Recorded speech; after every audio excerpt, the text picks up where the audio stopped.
Okay, so we're going to learn about snakes. I'm going to start off with a little one. And these are my little snakes that I have. So I know a lot about these particular species. They're species that I wouldn't have a lot of experience with, and that's the venomous ones. But definitely these ones I'm going to teach you a few things about.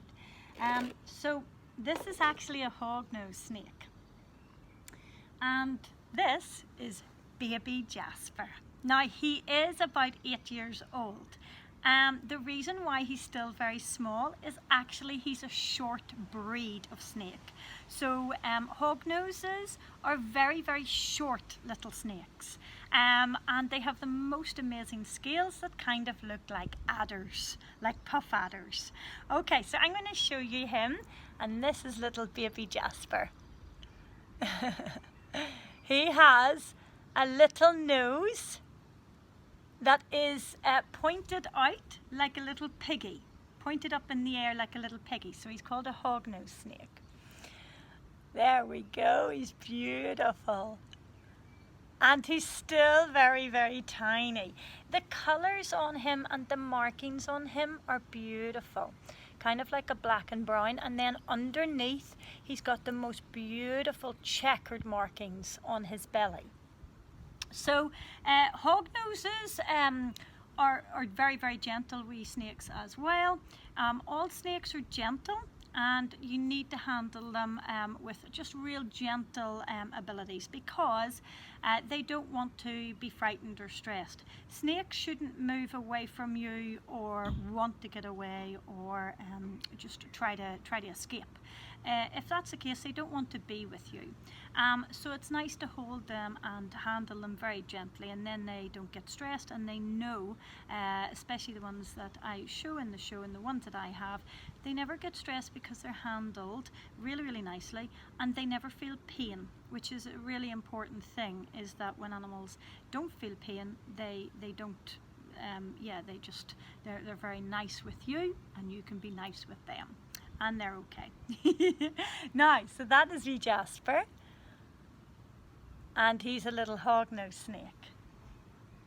There we go. So he's a little baby. So he actually has a big tank with both sand in it and other substrate. So he has a couple of wee sort of varieties because he loves to dig, which is exactly why he has the little nose, is to dig in the ground. And yeah, that's the wee hognose, that's wee Jasper. So I'm going to show you another snake, and this wee snake is called Rio.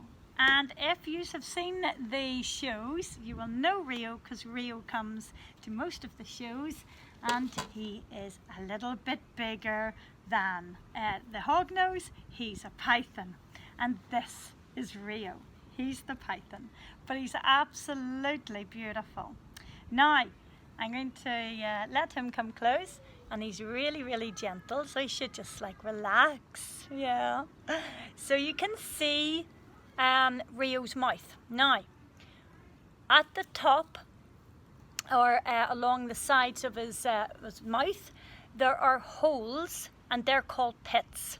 They're really, really important, because they actually, along with the tongue, they take in the air and sense the world, okay? So air just goes into the little holes at the side of his mouth, and that allows him to sense everything in the air. Snakes use their tongue to sense a lot about the world. They can't see very well, they can't hear very well, but they do use their tongues for everything, so I shall show you that.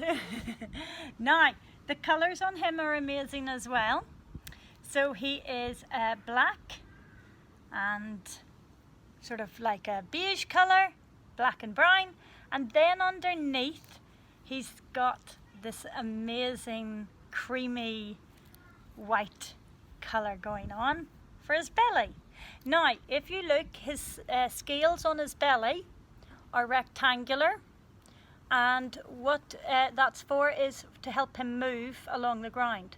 So they're actually very, very silky to feel, and they go in rectangles and they overlap one after the other other. They overlap each other. If you go this way up the ways, you will get stuck and you'll actually hurt the snake because you're actually going underneath the scales, so you always stroke down the way. On the top of the snake, he has scales like honeycomb.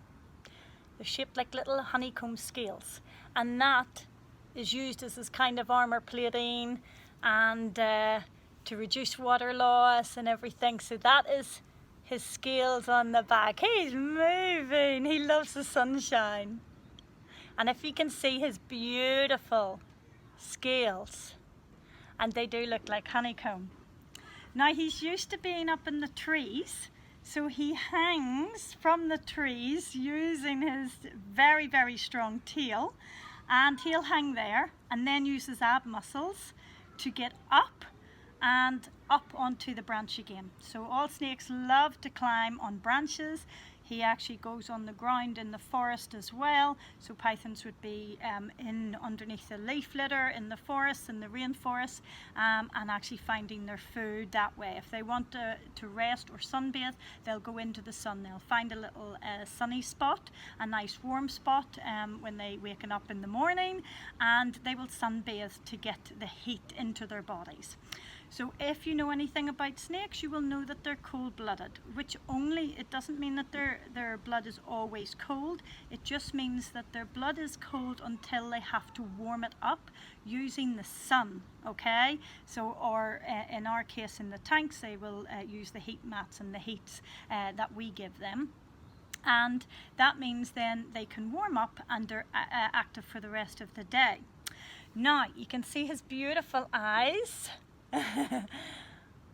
And you can see his beautiful little face. I think he's really, really sweet. He's very, very gentle. Okay, so all the kids ask me where a snake's bottom is. A snake's bottom is near the end of the tail. So when they digest their food, and if you can shout out now what the snakes eat, they eat little mice and rats. So they eat little mice and rats by catching them. And the way they catch them is, again, they use their tongue to sense where the mouse is. And when they've homed in on the mouse, then they strike. And it can be quite a sharp strike. When they catch the mouse, then they take it in and they swallow it whole. But how they do that is they don't dislocate their jaw in the way people think. But imagine your mouth begins here and goes all the way around to here and can open up wide like that, like a big Pac-Man. And when it opens wide, they can take the food in and they digest it over one whole week. So they take the food in and it goes down their tummies, down, down, down, down, down, down, down, right to the end of their tail. So it takes about a week to digest their food. So they're not hungry until about, I feed him every about 7 days, and that's nice for him. Okay, so you've learned a little about snakes. I'm going to show you more snakes in the next video because I've actually got about 5 or 6 different species with me that I look after. But I hope you have learned a little bit about snakes today. And do put your wee comments below that you might have do a little bit of research about them, find out a little bit more, and put them in the comments, all your wee facts below. But for now, we shall say goodbye and have a lovely day. Bye.